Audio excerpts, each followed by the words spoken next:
Hey, it's Sean, founder of StartupFreedom.com. In today's On For interview, we're speaking with Mike Michalowicz, the toilet paper entrepreneur. Mike has been featured on MSNBC, The Wall Street Journal, Donnie Deutsch's Big Idea, he's a recurring guest on that popular show, and more mainstream media sources, because he's great at teaching people how to start businesses with no money. Mike has a ton of energy, you're really going to enjoy hearing him talk, and he has a lot of great wisdom to share because he's made millions off his businesses, he's failed businesses. I know you're going to love him. A lot of people start out businesses because they just need to pay their bills and they can't find a job. But a lot of people struggle. A lot of people struggle to make the money. So what is the biggest hang-up for people that are starting new businesses? I think a lot of people go into business to get rich, right? I want to pay more. I want to live, total freedom, like the surfboard you got there. I want to be surfing when I want to. I want to live that life. And they go into it because the premise is get rich. And when you go in with the mentality of how do you get rich, you look for opportunities where you believe or perceive other people are getting rich. The thing is, if you don't do what you're passionate about, you don't do what you're totally in love with and interested in, it's very hard, if not impossible, to be masterful at it. I don't care if it's a service or a product, but the guy that is getting rich or the gal that is getting rich, she loves what she's doing, and therefore she's dominating. I know a lot of people that go into the speaking industry, and they're like, Anthony Robbins is a multi-millionaire. He is. I'm just going to be the next Anthony Robbins because it's he just motivates you and he's rich. Yeah. Well, Anthony Robbins loves what he does, and he spent a lifetime mastering his craft, and now he's being rewarded for it. For us to go in just because we want to get rich quick, it isn't going to happen that way. No. So the real key is, what are you passionate about? And passion will not get you rich either, but passion will give you the key element, which is persistence. And persistence, relentless persistence, is the only way I've ever experienced to getting wealthy, financially rich. And if you're doing what you love, you're happy along the trail. I agree 100%. And persistence is a big part of being an entrepreneur. And I know you talk about this a lot, about how a lot of entrepreneurs start out with no money, but as an entrepreneur, you have to find ways to make stuff happen. So maybe could you talk about how you can do that as an entrepreneur, to be persistent and even when you have no money? Yeah, absolutely. And now the funny thing is, when you have no money, Sean, that is probably your biggest opportunity. Why? Because money, I've had it and I haven't had it. When you have money, it allows you to do stupid things without feeling the ramifications. Money really, what I think, is an amplifier of habits. And when I have, and I still have in certain parts of my life, no question, bad habits. When I have bad habits and money comes, I just feed it faster. I don't have a drug addiction. Yeah, I was going to say, what type of habits are we talking about here, Mike? I admit to, hold on. But if I had a drug addiction and I get money gets focused on that and just amplifies my drug addiction. Yes. So with business, a lot of people say, oh, if I just had money, I would do this. Until you've tried to grow a business from scratch, you don't know what you need to do, and you'll spend money poorly. So the first thing to recognize is the lack of money gives you the ability, it gives you a strength.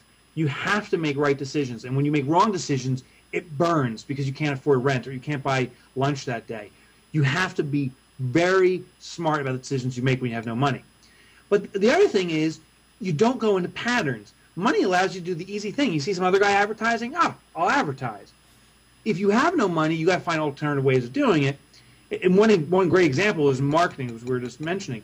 When you have no money, you start thinking out of the box. And one tip that the people watching right now, you could use right now, is this.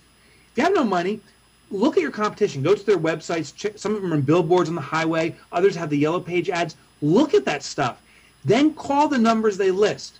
Due to the global economy, unfortunately or fortunately, some of them have gone out of business by now, but the billboard they paid for, or that website that's still running, has already been paid for. It's still running. That number is a dead number. You call and it says this number's been disconnected. What you do then is call your phone company and ask them to redirect that phone number to you. Costs nothing. And now all that advertising is free. Tons of it. You now have billboards up there. You have websites popping stuff your way. And your phone, the second you redirect, and I've done this for clients, the second you redirect the phone, sometimes within minutes the phone rings with your first prospect. The key is no money forces ingenuity, and ideas like that one come to your head. That's a great example, and I couldn't agree more. I love that. I love that example. Now, this way of looking at having no money and becoming creative, it shows that you maybe have a little bit of a different mindset, because a lot of people would be sitting there kind of down, like discouraged. Oh, I have no money, I can't market, maybe this isn't going to work, maybe I should get a job. Whereas you're taking that same negative situation and you're letting it motivate you. So maybe could you talk about mindset, because it's obvious that that's an important part in what you do. Yeah, can I say pussy? Can I say pussy? Yes, that's fine. All right, so if you're thinking you can't do it without money, you're a pussy. You're an absolute pussy. And I just say that because it's the easy way. To say I can't do it means you never have to try. Mm-hmm. It's total pussyism. It's total weakness. The thing is, if you start saying I can and will do it, something kind of magical happens in our head. It doesn't make it easier, but what happens is our mind starts thinking, how do you do it? Once we say we can do something, our mind kind of goes into automatic, how can I do it? And you're taking a shower or you're surfing one day, all of a sudden the answer pops into your head. If you're saying I can't do it, I don't have enough money, the answer will pop in your head while you're surfing saying, you can't do it, you're washed up, forget it. If you're asking a better question saying, how do I do this with no money, because I know I can, then when the answer comes, it's the answer that fulfills that. So that belief system we all have is absolutely the definition of our successes and failures. If you believe, I think Henry Ford said, like, if you think you can, you can. If you think you can't, you can't. Either way, you're right. Yeah. So we have to be very cognizant of what we're thinking. Don't be a pussy and say you can't. You can, and let the answer come to your mind. Couldn't be any more true. I love it. So, but a lot of people... Pussy part? Is that what you're referring to? Yeah, I like how you leaned in and said to don't be a pussy. Oh, you gotta do that. Yeah, that's why they have a camera. You're a pussy. Yeah, that's what's good about these. I love it. How come you didn't do that on the Donnie Deutsch show, The Big Idea? I didn't see. I did, and then they never invited me back. Yeah, I was done. You haven't been invited back since. Fair enough. I did the nipple rub too. I was doing one of these on the show. Nice. I'll have to check that out.